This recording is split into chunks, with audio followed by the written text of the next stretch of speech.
Japan and Tonga, folks, 21 points to 16. Japan manages to get a kind of much needed win.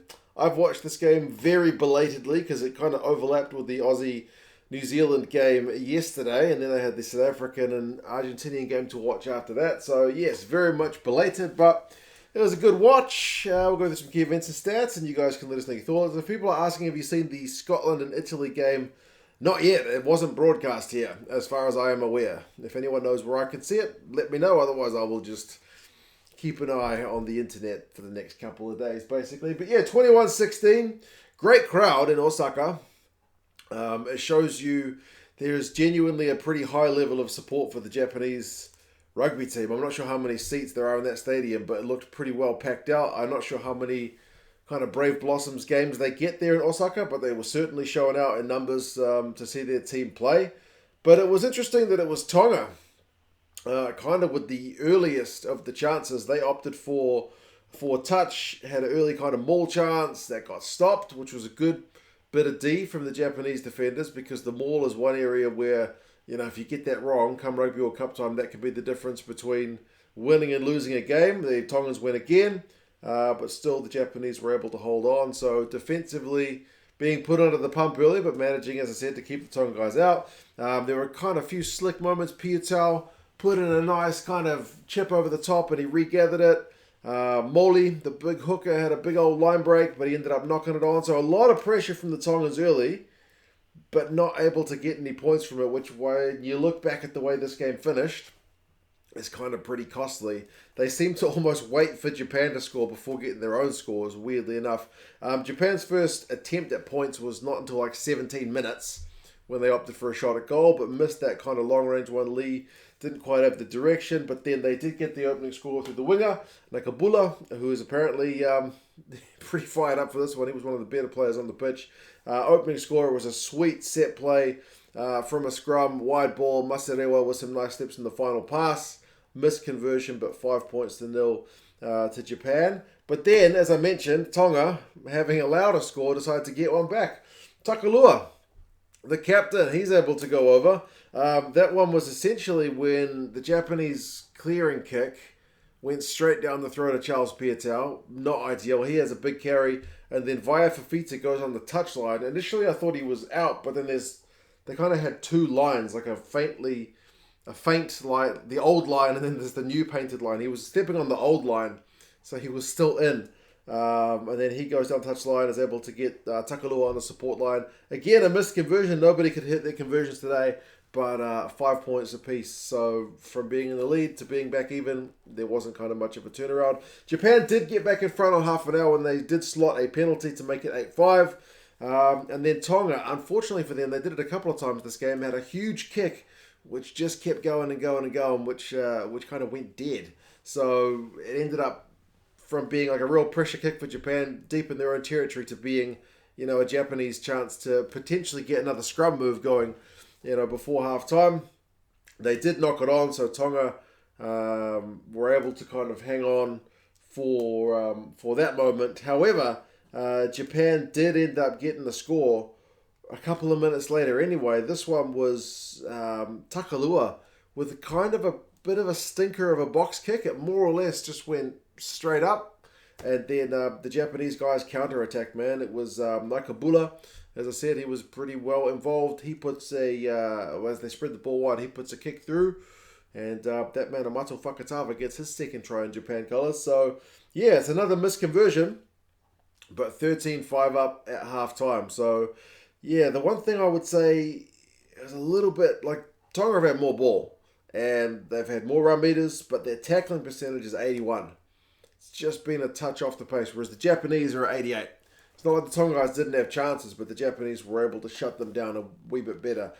Second half, Tonga did start with a penalty to make it 13-8, and then another one, bunch of phases 5 minutes later. Japan conceded another penalty, so 13-11, back to a kind of two-score game. But then Tonga concede a pretty soft kind of obstruction penalty, which directly leads to Japanese points. If there's one thing that this game did highlight, I guess, it's the fact that the Japanese are going to come with some potentially nice-looking line-out and scrum set plays. The penalty leads to a Japanese line-out. The line-out move goes wide. Yamanaka to Masarewa on 53 minutes. It's pretty nice.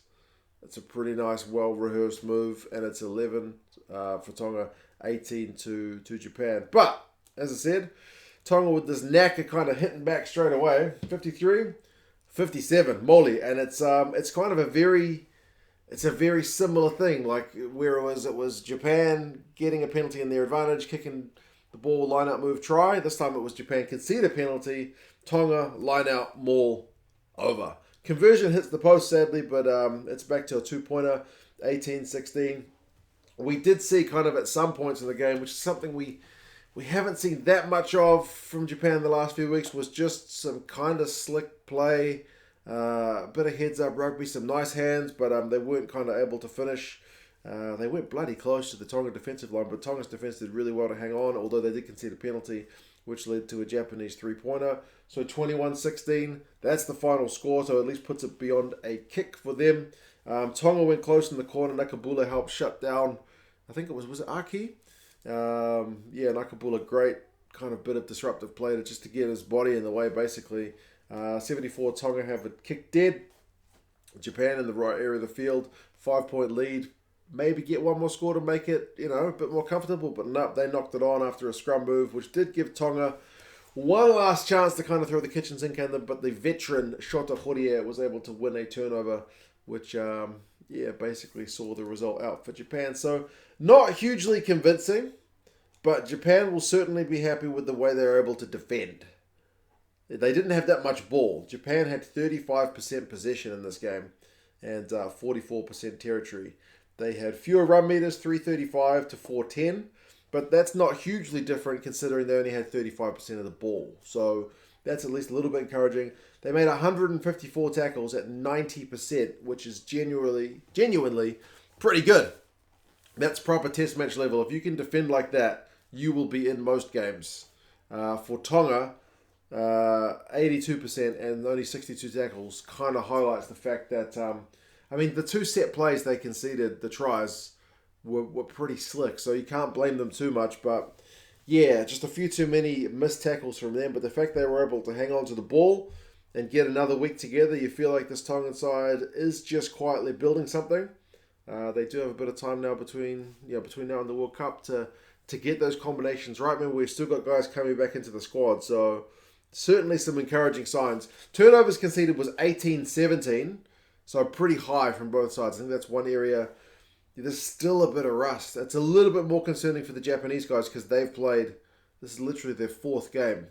Whereas Tonga, this is their third, right? So, you feel like these eras should be kind of being reduced, but it was pretty hot by all accounts. It was like 30 degrees, so maybe that speaks to difficult conditions at times. Nakabula, man, try assist, 73 meters, clean break. He looked the business. Hilu had 14 from 14 tackles. Fakatava had 14 from 14 tackles, plus a try for the Tongan boys, the two Fafitas, Levi and Vaya. Fafita, top tackler, 8 from 8. Vaya had 38 meters, a clean break, and 3 defenders beaten. Plus, he set up the Takalua try. Not a bad one, but as I said, much belated. 21-16. What do you guys reckon? If you're in Japan's pool, are you thinking you're pretty happy that they're not kind of like firing on 2019 levels, that they are comfortably the third best team in the pool? And for Tonga, do you think there's enough time between now and the World Cup for these guys to really kind of gel?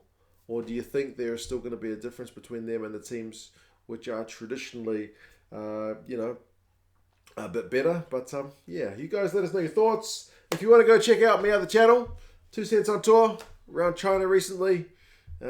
Checking out some war graves from the Soviets who fought in China against Japan, interestingly, which was a little bit of a slice of history you may not know, or just going to a beer museum. There's some interesting stuff. Check out the channel. I'd much appreciate it. But yeah, you guys take care, and I'll talk to you guys again soon. See ya.